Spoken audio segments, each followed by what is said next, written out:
আজকাল এত ডিভোর্স কেন বাড়ছে?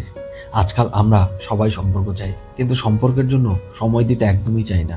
আমরা ভালোবাসা চাই, কিন্তু সেই ভালোবাসা ধরে রাখার ধৈর্য খুব কম। আগে সংসার মানে ছিল বোঝাপড়া, ত্যাগ, মানিয়ে নেওয়া। এখন সংসার মানে আমার মতন চলবে, আমার মতন ভাববে। অর্থাৎ ইগো সম্পর্কের সামনে দাঁড়িয়ে গেছে।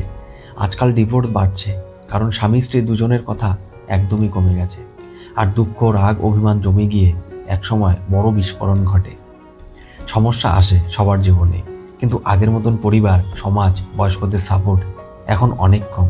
তাই সমস্যায় পড়লে মানুষ একদম ভেঙে যায়, একসাথে লড়াই না করে আলাদা হয়ে যায়।